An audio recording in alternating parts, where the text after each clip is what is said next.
Movies have long built cultural bridges between countries, and that's been especially true of China and the U.S. I speak to Josh Selig, a producer and director known for bridging Western audiences and Chinese entertainment. Selig is founder and president of China Bridge Content and has spent decades working with Chinese media companies. He's a 12-time Emmy Award-winning creator and executive producer of children's television and film, including Super Wings, which became so popular that it sold more than $1 billion worth of merchandise in China and abroad.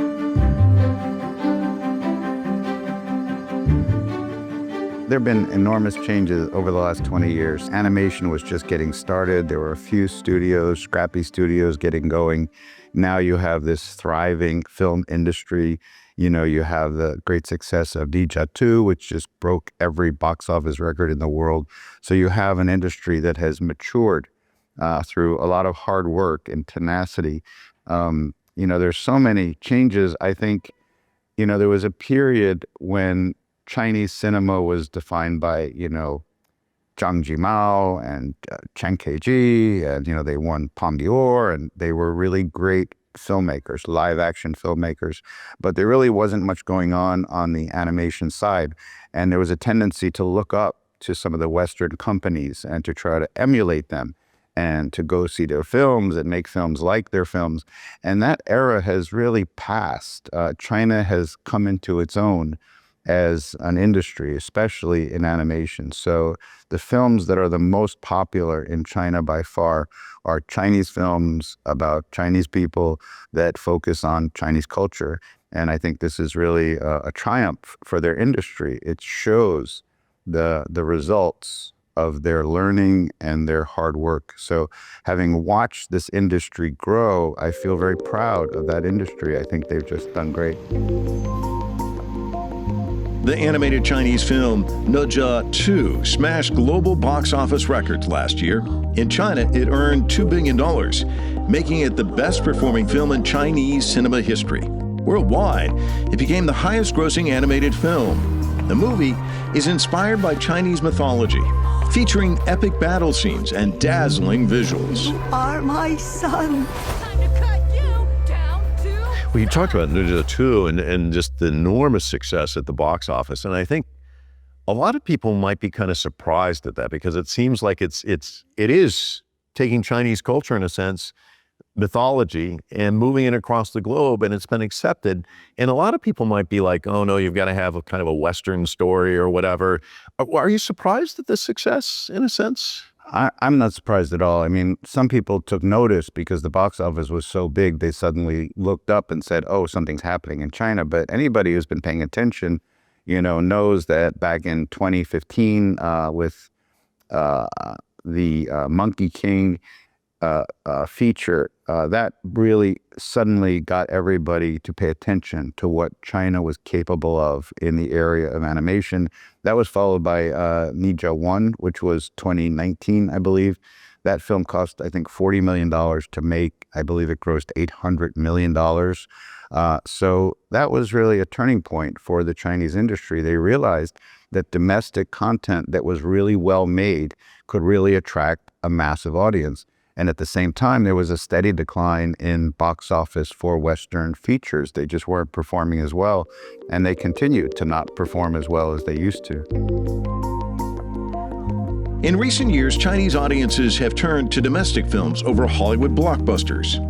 In 2012, 7 of the top 10 highest-grossing movies in China were American. Just a decade later, in 2023, no American movies broke the top 10 list in China.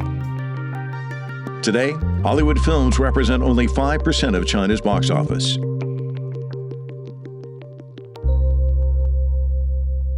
The growth in the market in China, how has that provided opportunities for U.S. filmmakers, or has it? Ironically, it has not. There was a period, I would say about 10 years ago, when there was quite a lot of activity. There was a very high-profile co-production called The Wall that I believe Matt Damon was in, and it tanked. It was a disaster. It was about monsters who live in the Great Wall of China. Very expensive film. There were other animated films that were co-produced, like Abominable and Over the Moon. These were done by Pearl Studios, which came out of DreamWorks East, which was based in Shanghai. And those films didn't perform well either. There's sort of a conclusion that has been reached quietly that those big co-produced films sort of end up reflecting the worst of both cultures.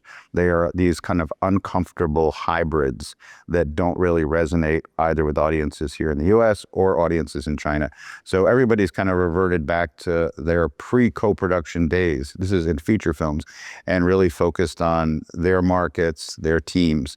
There's very little overlap. There's still quite a lot of service work that's done in China, special effects, this kind of stuff, but those wouldn't really be co-produced films.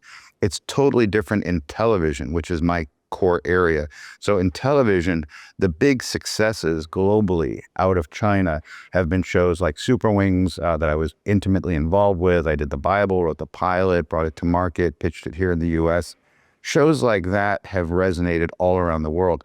For television, it's not enough to succeed in one market. There is no box office. So if you make an animated TV show, you hope to sell it in 100 markets. It's got to be something that can travel well, can be dubbed well, has a play pattern, so toy companies get behind it. So television is still very ripe for co-production. Film, not so much. But there's also an approach difference too. I know from talking to you that when you go there, your approach is not going to be American sensibility. It's going to be Chinese sensibility. It's going to be merging of the two in a sense, and that you make sure that the team itself is that as well. Do you think film needs to kind of take a page out of your playbook? I used to think that, and there certainly were many attempts to have teams that co-develop and co-produce from the beginning. But as I said, the end result were films that were not that successful. And I've come to see that there really is a difference in the Chinese approach to storytelling in features that is not really applicable to TV. The format of television, 11-minute episodes, 20-minute episodes, really requires a somewhat tight story structure. It's a little bit of a template. It adapts depending on the demographic, the genre, whatever, but feature films are kind of wide open in my view. And the Chinese feature films like Ninja 2 are written very differently from a domestic US feature. But Hollywood still needs that Chinese audience, doesn't it? If they've got a blockbuster on their hands, they really need that revenue. Is that correct? Definitely, definitely. I mean, a very simple statistic is that in 2025, the Chinese box office grew by 20%. 20%. The US box office grew by 1.5 to 2%. And this is still coming in below the pre-COVID levels. So in other words, the US box office has been in decline, is still either leveled off or in decline. And the Chinese box office grew 20%. And I really dug into that a little bit for this interview. And I asked some colleagues over there what they thought accounted for that. And they said part of it is, yes, Ninja 2, but the other part is that the biggest growth in China in 2025 was in theaters in third and fourth tier cities. So these are first-time theater goers. These are people that never used to spend their money on popcorn and a movie, and now they are going. Why? They can afford to go. They're curious. They saw some marketing. They heard about Ninja or they heard about Zootopia. They want to check it out. So there's a growth in that audience that is a direct byproduct, in my opinion, of China's efforts to alleviate poverty across China. So as you know, there are a lot of policies and practices that the government implements to make sure that Chinese families who are struggling anywhere in China get some guidance, get some support, are able to maintain a pretty high standard of living. You know, over whatever the last 50 years, it's been almost 1 billion people raised out of poverty. This is an extraordinary statistic, and it has direct positive results for the Chinese economy overall and for the film industry in particular, because you have new audience goers who can afford to and want to buy a ticket, and they're buying them. So to me, this is going to continue, and is very likely next year that the film audience, the box office in China, will continue to grow. Bunny Fox! This is a make or break assignment. Fail and I will split you up. One American film that broke into the Chinese market last year was Disney Animation's Zootopia 2. It crossed the billion-dollar box office mark worldwide, with nearly half of the ticket sales coming from China.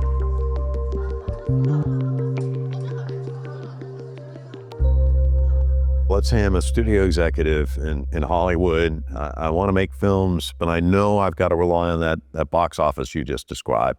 I invite you over for coffee. What advice would you give them? I mean, how does this reshape what types of films are made? And what do you need to think about in terms of how do I connect with that audience? Because it's critical. Only very big, successful films tend to get access to a lot of screens. How that happens, why that happens, is usually the result of very long relationships. So if you take Zootopia as a Disney film, Disney has done a great job of building a strong relationship with China. They have Disney Shanghai, there's Disney in Hong Kong, there's been talk about another park opening somewhere else in China. So Disney has laid the groundwork to have a very positive, kind of reciprocal win-win relationship. So their films are looked on kindly. They get really great distribution. There's great marketing behind them. So if you have a mid-sized film, there's not necessarily a great chance that that's going to make it onto many screens in China. There is an appetite for Japanese anime. Anime films tend to do very well in China. But in general, it's really the big blockbusters that have at least a shot at doing great at the box office. Avatar, I just saw, was the 10th biggest box office earner in 2025. It was really that and Zootopia. Everything else was Chinese content. So the Chinese films overall are definitely winning in the marketplace in China. Some industry analysts point to the trade war for Hollywood's fading popularity in China.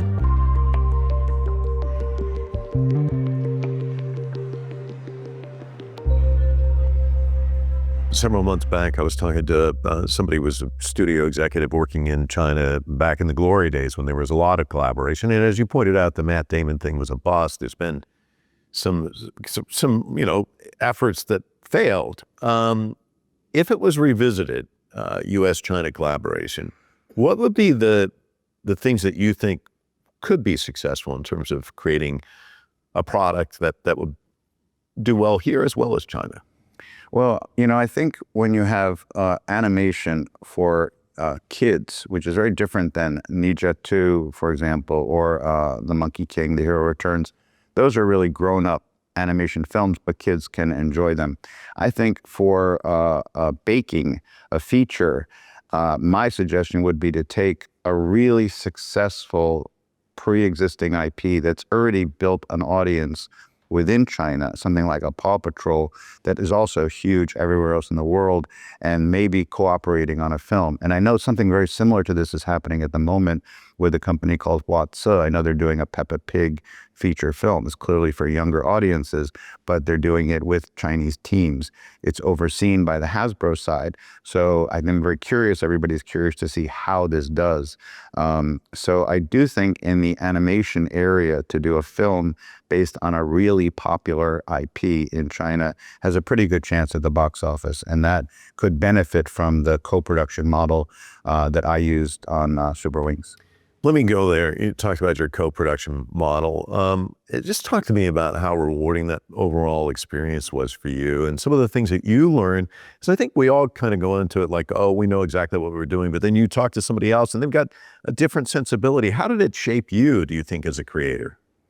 I think when I started out my career, I was a little bit arrogant and I wasn't that good at listening. And there was a point in my old studio's history when we really needed a project.